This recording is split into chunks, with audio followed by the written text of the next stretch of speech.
In the late 1960s, a growing peace movement suddenly takes a dark turn with the bloody murders of 7 innocent people, including actress Sharon Tate. Cult leader Charles Manson stands accused, and prosecutor Vincent Bugliosi faces the dangerous task of putting Manson behind bars. Their incredible story, next on Rivals.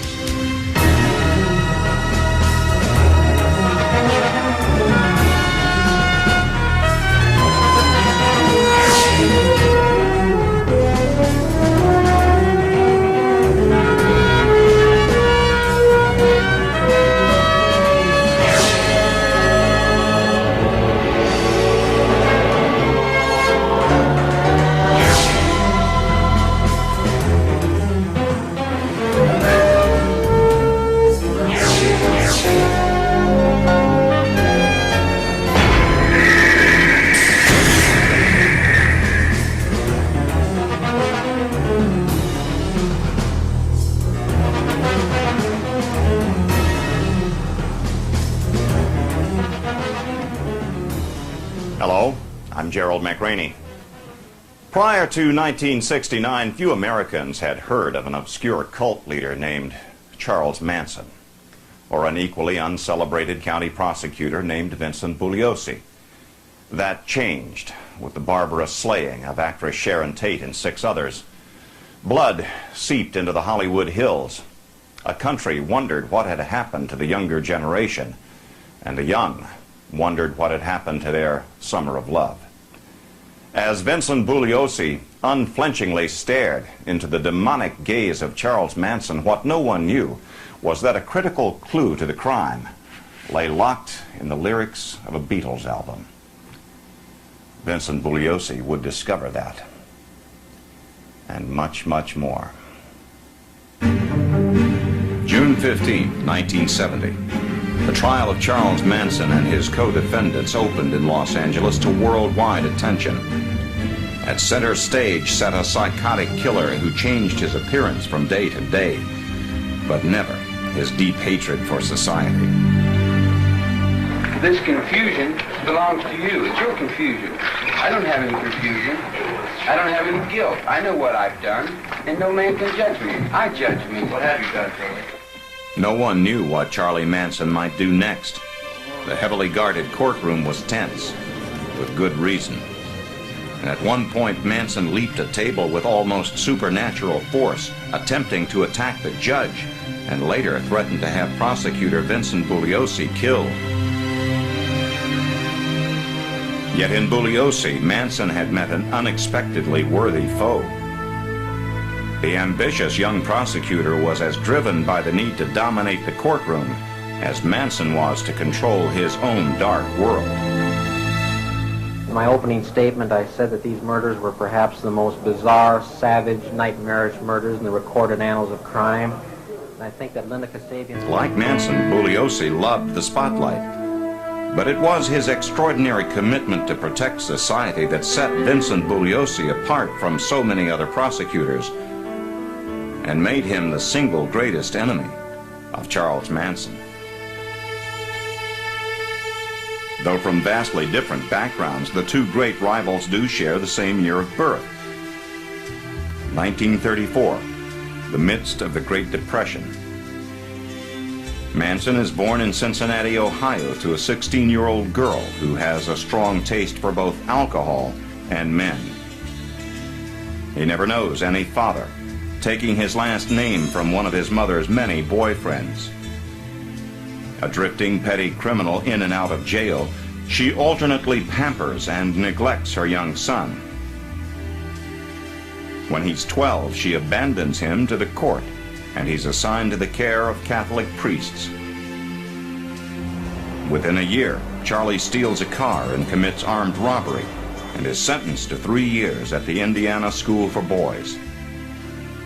There, older inmates rape and abuse him until he learns how to fight back, turning his fear into violent fury. Charlie Manson's education behind bars has officially begun. Vincent Bugliosi grows up in the far more peaceful environment of Hibbing, Minnesota, where his father is a hard-working but successful grocer. The youngest child in a large family, Bugliosi shares Charlie Manson's hunger for attention. But unlike Manson, he's ingrained with a strong sense of middle American morality and has the odd habit of preaching to other children. Growing up in a small town in Minnesota in the 30s and 40s, you just naturally knew what was right and wrong. I mean, there were no bad influences, no illicit drugs, no gangs. Crimes like burglary, robbery, murder, just almost totally alien to our existence. A top student, Bugliosi captains his high school tennis team and attends the University of Miami on a partial tennis scholarship. It's there he meets his future wife, Gail. It's a safe, comfortable life, a life Charlie Manson can only dream about. In his 3 years at the Indiana Reformatory, Manson scales walls and cuts fences, escaping a total of 18 times. At 16, he steals a car and heads for California, hoping to find his mother. Instead, he's caught, and this time finds himself doing hard time in federal prison, where he will be punished for crimes ranging from petty theft to homosexual rape.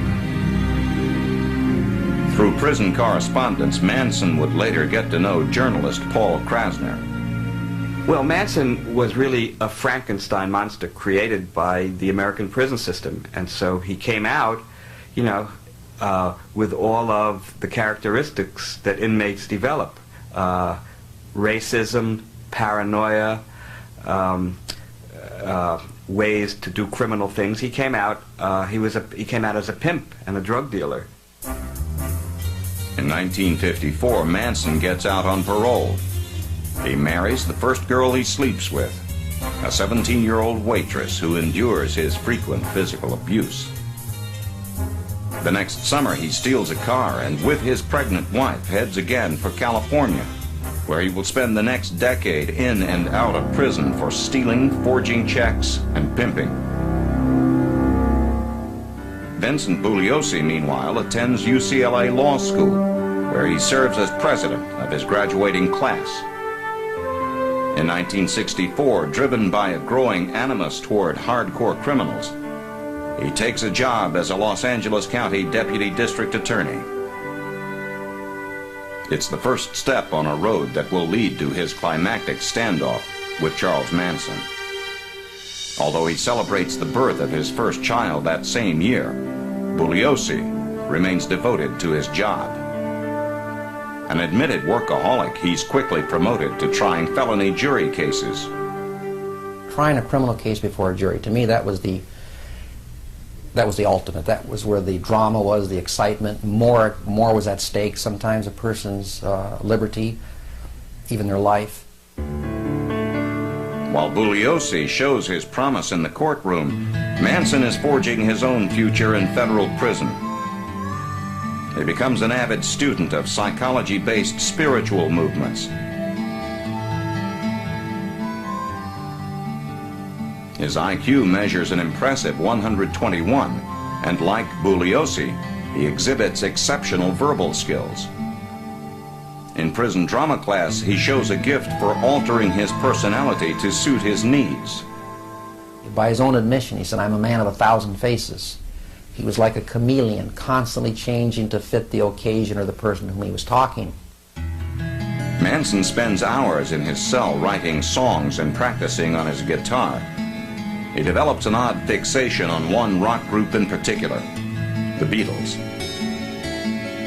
Psychiatrists and fellow convicts alike find Manson paranoid and dangerous, a man who demonstrates a morbid fascination with violent death. In 1966, Manson serves out the final year of a 10-year prison term. That same year, Vincent Bugliosi becomes a father for the second time. But Manson, now twice married and twice divorced, is about to start his own kind of family. He'll find his converts among the flower children of the 60s counterculture. And here, Charlie Manson will plant his dark seeds of madness and mass murder. In the turbulent 1960s, millions of young Americans tuned in, turned on, and dropped out in their quest to create a new peace and love generation. The straight-laced Vincent Bugliosi was virtually untouched by this social revolution. But for Charles Manson, it was like discovering gold. On March 21st, 1967, Manson is released from Terminal Island Penitentiary near Los Angeles. At 32, he has spent more than half his life in prison, developing a philosophy and survival strategy he'll soon find useful on the outside. He thought of himself as a master manipulator, and it's what he learned in prison. You know, to protect yourself, you have to be really good at seeing how people reveal themselves. And so Manson, in his own perverted way, was a master psychologist. Charlie heads with his guitar for San Francisco, where he finds a world of young runaways and social outcasts. In many, he sees a spiritual and emotional vacuum just waiting to be filled. With his songs about self-realization, his gift of gab, and the help of psychedelic drugs, Manson quickly finds a following, especially among impressionable young women. Many followers describe his strange, mesmerizing power over them. Sandra Good, who would later spend several years in prison for making death threats against public officials, remains devoted to Manson to this day. He was unlike any person I'd ever met before. I hate to use the term, he blew my mind, but he did. He didn't compute. He was nothing that I could assess with words and put into any kind of a category. His music was very different from any music I'd ever heard. It was almost like he was singing what was inside of my mind that I didn't want exposed, and it put me quite a bit on the point. Within a year, Manson is living with more than a dozen young women and several young men, the group's acknowledged patriarch. The Manson family is born, the close-knit family Charlie always wanted. As Manson takes on the trappings of the hippie culture, Vincent Bugliosi remains the button-down lawyer, fixed on success. As a prosecutor, he loses only one felony case. He wins every single murder case he tries. I always aspired to perfection in my professional life. In my non-professional life, I have to say, unfortunately, I'm not that way. But I want to be the best at whatever I do, and I want it to be important. I want to become the top prosecutor in the office, the top trial lawyer. Bugliosi's trademark is thorough preparation with a fanatic attention to detail, a trait not lost on senior prosecutor Aaron Stovitz. I don't want to be a psychologist and say that he was obsessive, but Vince was a very, very meticulous individual in the sense that he wanted to dot every I and cross every T. While Bugliosi climbs the career ladder, Manson brings his new family to Los Angeles, hoping for a career of his own as a songwriter and musician. With his drug connections and harem of pretty girls, Manson quickly makes contacts in the entertainment world, where spiritual gurus are much in vogue. Beach Boys drummer Dennis Wilson helps arrange recording sessions for Charlie, and even puts up the Manson family for a time in his palatial home. Manson also meets Beach Boys record producer Terry Melcher, son of actress Doris Day. Charlie attends parties at Melcher's hilltop home, an experience that apparently makes a deep impression on Manson. He wrote some songs that he hoped the Beach Boys would record, and they did record at least one. And one was left to wonder, had he been successful in a recording career, if he would have gone down the path he did. Manson's chance at a record deal with Melcher abruptly vanishes when the producer learns that Charlie has shot a drug dealer. Melcher breaks off their relationship, leaving Manson feeling bitter and betrayed. It's around this time that Bugliosi successfully prosecutes his first high-profile murder case, winning convictions against an ex-cop and his girlfriend with nothing more than circumstantial evidence. The victory makes him a star prosecutor among the more than 400 in the county DA's office. At last, he begins to experience the kind of recognition he's always craved. He's especially pleased when television takes notice of him. For the series The DA, actor Robert Conrad bases his character on Bugliosi, right down to the prosecutor's trademark vest.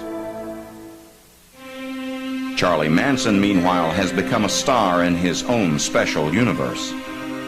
With his growing family, Manson has taken up quarters at the Spahn Movie Ranch, operated by an old blind man in the hills northwest of Los Angeles.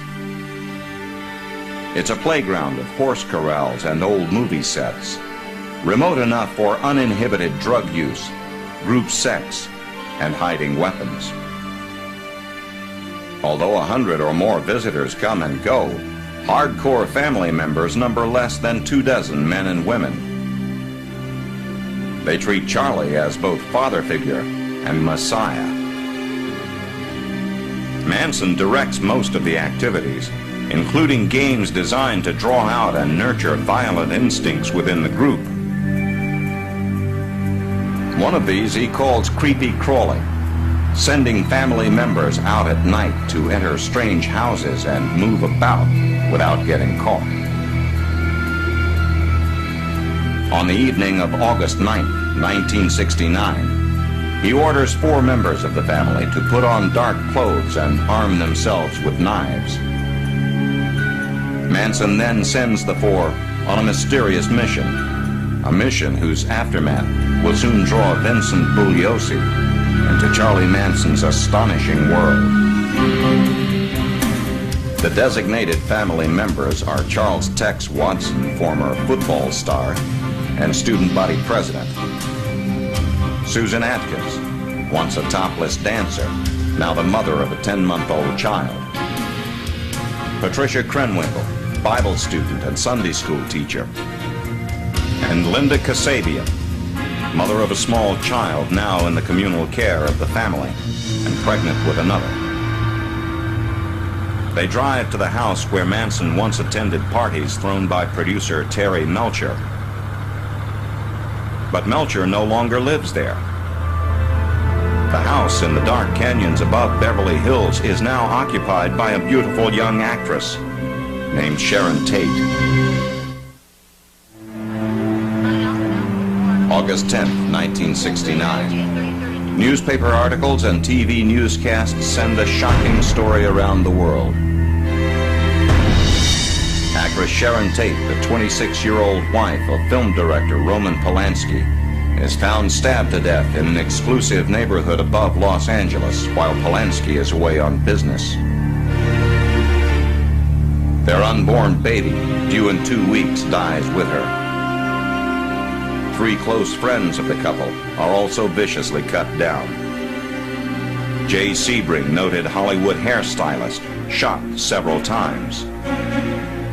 Abigail Folger, heir to the coffee fortune, stabbed 28 times. Her boyfriend, Wojtek Frykowski, stabbed 51 times. A 5th murder victim, teenager Stephen Parent, is found in his car outside the house. After visiting the property's caretaker, he's been shot 4 times in the head. Blood is everywhere, including the front door, where Sharon Tate's blood has been used to write one word: pig. News of the slaughter grips Los Angeles, sending special fear to the wealthier neighborhoods.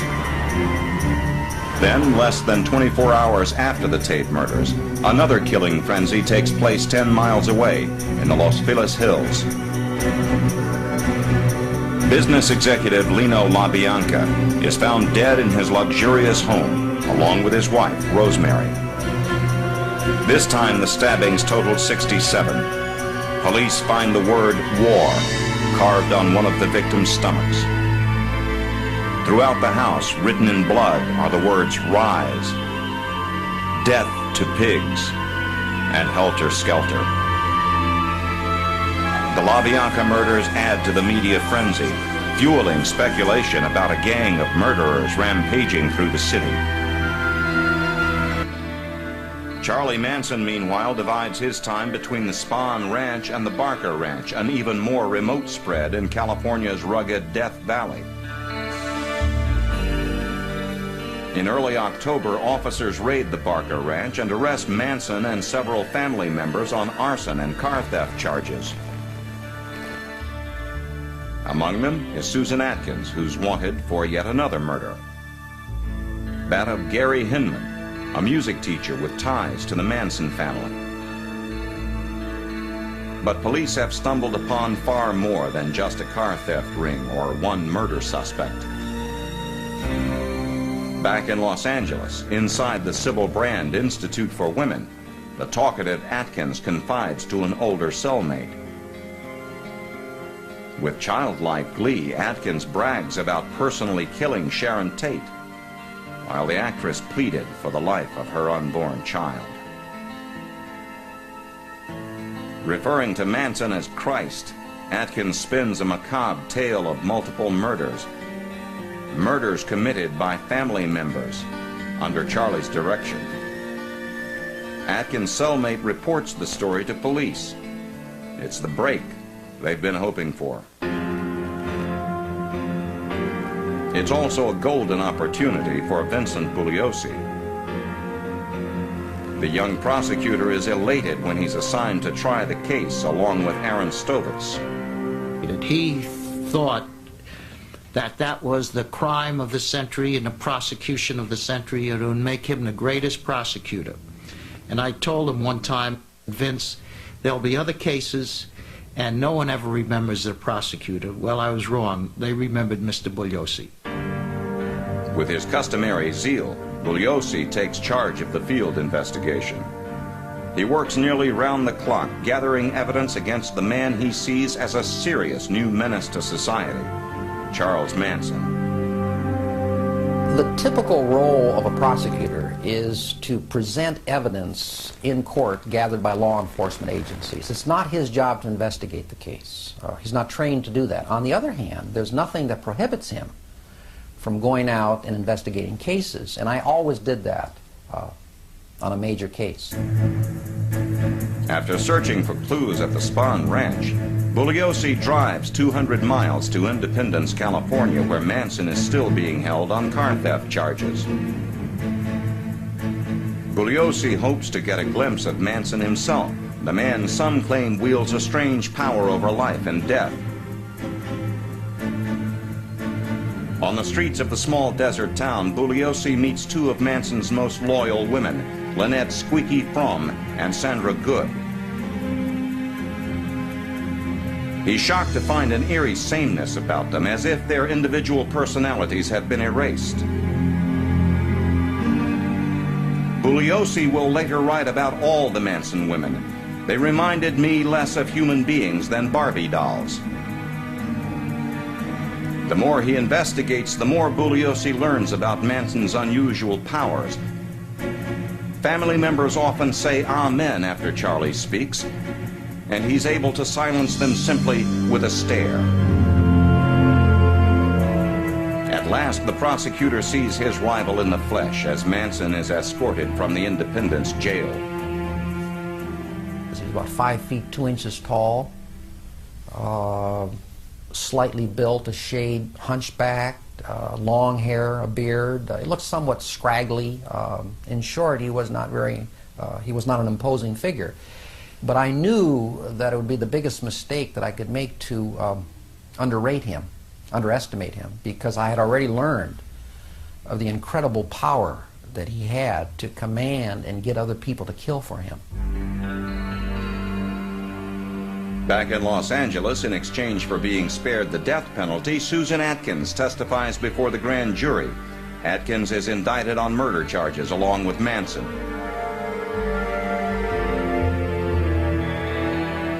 Also indicted are Watson, who fights extradition from his home state of Texas and will be tried separately. Krenwinkel, Kasabian, and Leslie Van Houten, a former honor student and homecoming queen who helped murder the LaBiancas. The media creates an instant monster, portraying Manson as the worst case example of the hippie movement. To Bugliosi, Manson is a monster, someone so violently angry at society that he must be stopped. Yet in taking on Manson, the young prosecutor faces a formidable challenge, linking Manson to the murders. Although Manson drove to the LaBianca house and helped tie up the victims, he was not present when any one of the murders were carried out. He claims complete innocence. I feel good feelings towards everything. I feel no bad. I know no bad. Okay, gentlemen. To convict Manson of murder, Bugliosi must prove conspiracy beyond a reasonable doubt. There's no smoking gun in this case. This was a case, a classic case of circumstantial evidence, placing one piece of evidence upon another until ultimately there was a strong mosaic of guilt. Except for Kasabian, a recent newcomer to the family who did not actually participate in the murders, the women show a complete lack of remorse for the tragedy they've caused. Bugliosi wonders what evil force has turned them into cold-blooded killing machines. One of the most startling things was realizing that these people actually thought that Manson was the second coming of Christ. They thought that this man was not only Christ, but also the devil, all wrapped up into one person. And they had many names for him. They called him Jesus, they called him JC, they called him Satan, they called him the One. And it was at that point that I realized the tremendous grip that he had on their mind. Bugliosi needs no better example than Susan Atkins. As the trial approaches, the prosecution's star witness changes her mind about testifying, more willing to face the gas chamber than show disloyalty to Charlie. Bugliosi and Stovitz quickly cut a deal with Linda Kasabian, who hopes to regain custody of her children when the trial is over. In exchange for total immunity from prosecution, she agrees to testify against the defendants, despite the certain risk to her own life. The shadow of several other murders by Manson family members, including the torture killing of Gary Hinman, already hovers over the upcoming trial. Sandra Good has been caught in the courthouse carrying a buck knife, and courtroom security has been tightened. It's in this climate of fear that the trial finally gets underway in the summer of 1970.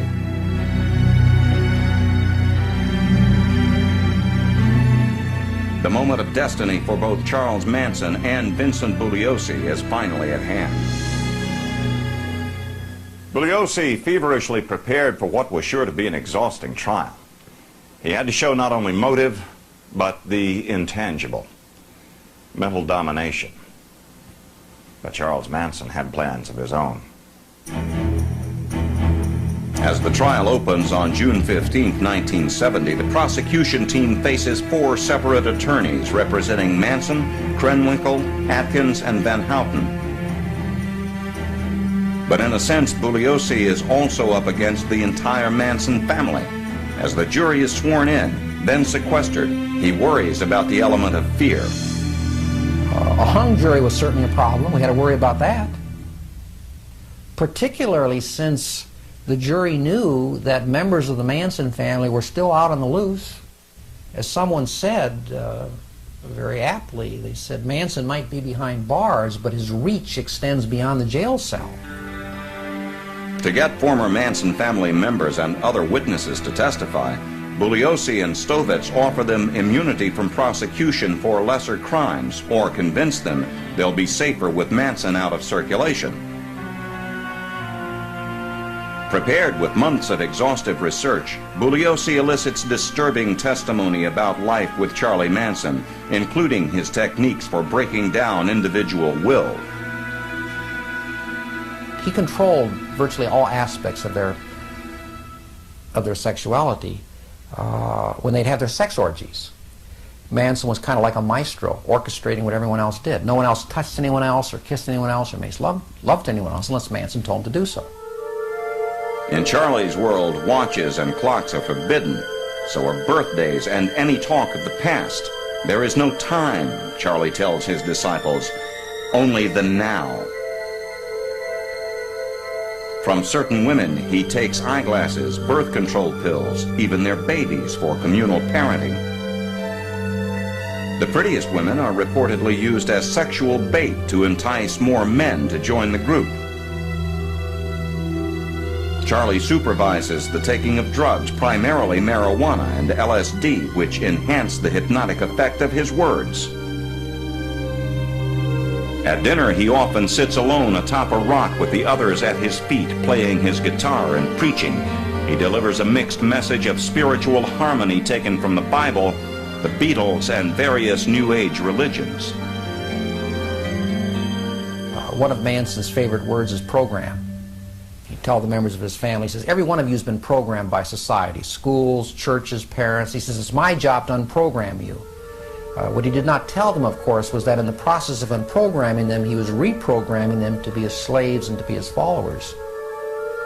Sandra Good acknowledges Manson's special powers, but denies that he uses them to control others. The fact is he did not take anyone's will. He did not break will of a horse, of a dog, of a child, of a woman, of a man, of anyone. We all did what we wanted to do, including those murders. In truth, he had an uncanny ability to understand your innermost feelings, your psychological makeup, and he was not at all manipulative because he didn't have any reason to be manipulative. He was happy. He was self-contained. He was what a lot of people wanted to be like. Love for plants and animals and respect for the earth are at the heart of Manson's philosophy. But Charlie also preaches that women are put on earth to serve and reflect men, that blacks are inferior to whites, that Adolf Hitler is to be admired. Overriding everything is Manson's fascination with taking human life. One of his followers would later put it this way: death is Charlie's trip. During the trial, no one can predict how the erratic Manson might attempt to dominate and control the courtroom.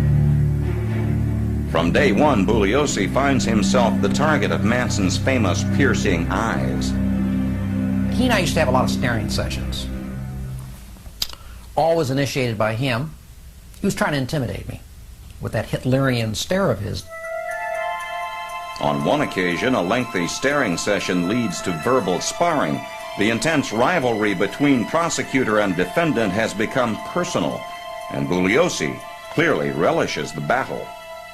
For 20 minutes, we looked at each other. And his hands started trembling. I said, how come your hands are trembling, Charlie? I said, are you afraid of me or something? He said, no, why should I be afraid of you? I said, well, your hands seem to be trembling. Whenever possible, Bugliosi challenges Manson to take the witness stand in his defense, but Manson only grins. Throughout the trial, Manson and the family make their presence felt in the courthouse or gather on a corner outside, playing to the media. And whatever he would do in court, they would try to emulate him out in the corner. One day he came into court and he had carved an X on his forehead. He said he was Xing himself out from the world. Tell a particular story. The next day, all the girls and the young kids in the corner had carved X's on their foreheads. At one point, because of Manson's erratic behavior, the judge takes away his right to act as his own attorney. In response, Manson instigates a series of disruptive tactics. When he turns his chair with his back to the judge, Atkins, Krenwinkel, and Van Houten do the same. The next day, Charlie strikes a crucifixion pose once again. The three women follow his lead. When he becomes angry with the judge, his co-defendants turn their backsides to the judge and pull up their skirts. Manson merely enjoys the spectacle, but Bugliosi perceives something else, something he can use. The women are playing right into the prosecution's hands, demonstrating to the jury just how obedient they are to Charlie. On August 3rd, 1970, the president himself, Richard Nixon, becomes a pawn in Manson's game. In a speech to law enforcement officials, Nixon declares Manson guilty. The next day in court, Manson holds the headline up for all 12 jurors to see, nearly causing a mistrial. Not long after, Aaron Stovitz is yanked off the case for violating a gag order by speaking with a reporter about the trial.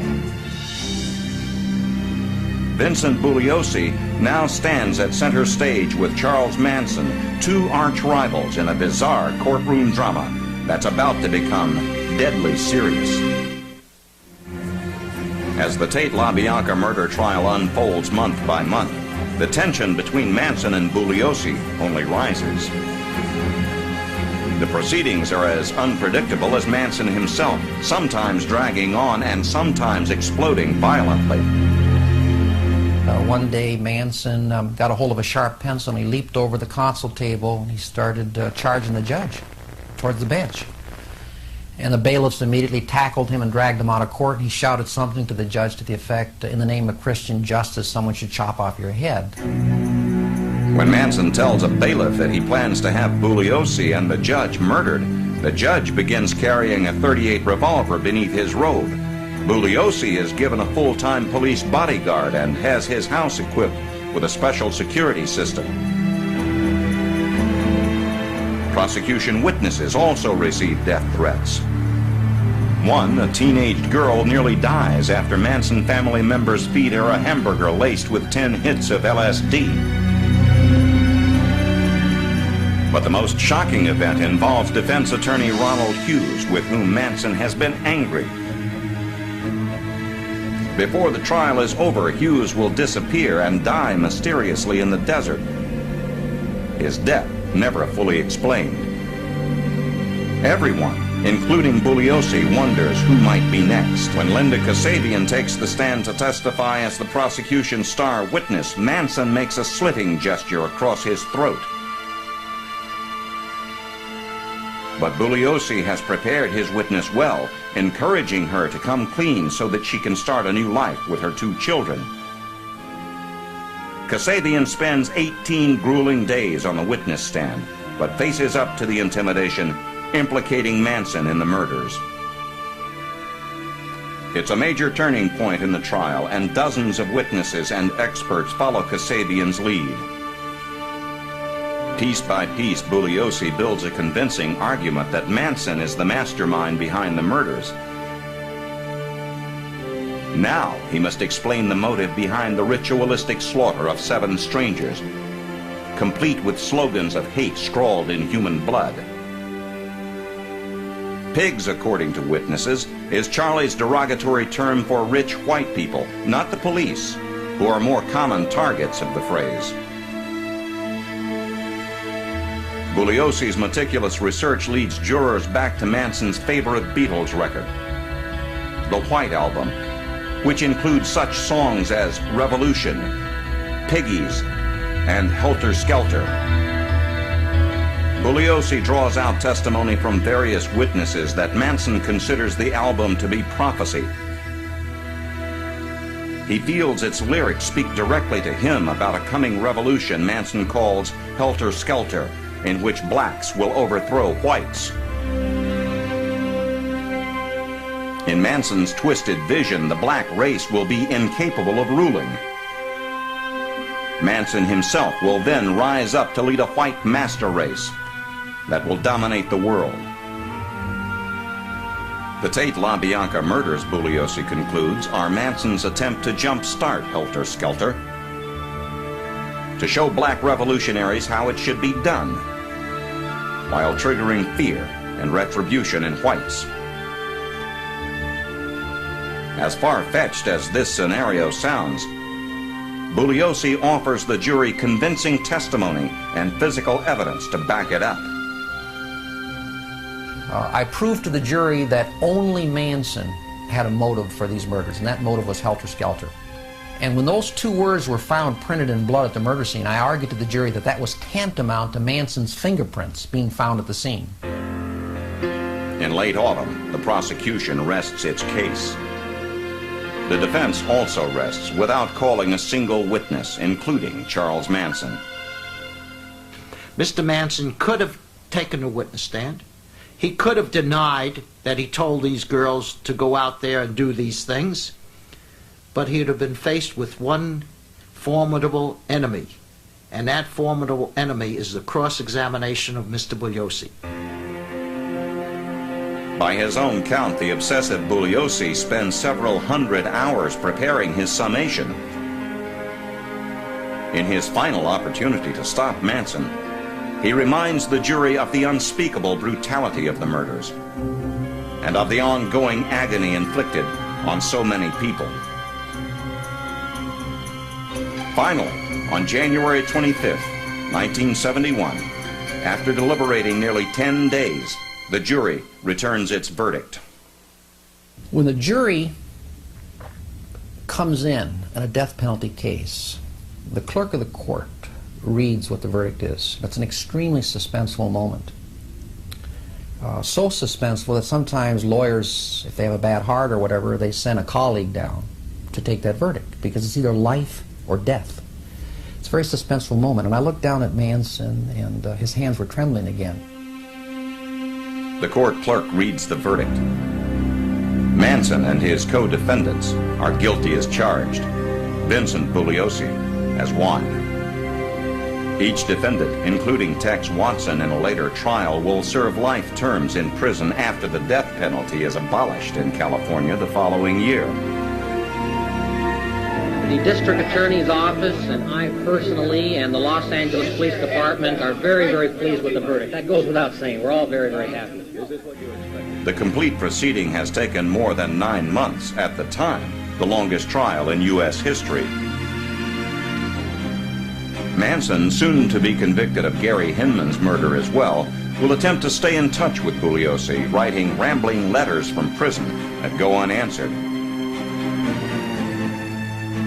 To this day, he maintains his innocence. Sandra Good, for one, stands by him. What Manson wants is rights in a court of law. He wants the right to defend himself. He sent me a letter not too long ago, and he said, look, if you ever see Bugliosi, tell him I said he was in fear of me as pro per. Pro per meaning his right to defend himself. He was in fear of me as pro per because I would have put his brain in my pocket. One-on-one, I would have retired his brain. How does he feel living on our blood? He's all, he says, we are. Good continues to believe that Charlie never sought to dominate anyone. He never wanted to be a leader. Some people just have that. They're born with it. They are natural leaders. He did not want to be a leader. But as I view the whole situation, I see him as heads and shoulders above any world leader of the 20th century. He's got the experience, he has the mind, he has the authority from God to do whatever he wants to do, and his will. To Bugliosi, Sandra Good is living proof of Charlie Manson's danger to society. Going into the trial, I looked upon Manson as an exceedingly dangerous human being with extraordinary powers over other people. So I knew I had to dedicate myself 7 days a week, 100 hours a week, to make sure that he was convicted and permanently removed from society. There was no doubt in my mind that if he were not convicted, he would have gone out and murdered as many people as he could have. He would have continued to murder. I don't have any guilt. I know what I've done, and no man can judge me. I judge me. Today, Vincent Bugliosi is retired as a prosecutor. All 5 defendants in the Tate LaBianca murder case are also retired, serving life sentences in the California prison system. Nearly a dozen other Manson family members have been convicted of crimes ranging from murder to threatening the life of the president. Of the original group, only Lynette Squeaky Fromm and Sandra Good remain loyal. Yet their undying devotion to Charles Manson serves as a reminder of just how dangerous self-made messiahs can be, whether they be in Waco, Jonestown, or Los Angeles. Charles Manson was but one self-appointed prophet. Sadly, there will probably be others. I'm Gerald McRaney. Thanks for joining us on Rivals.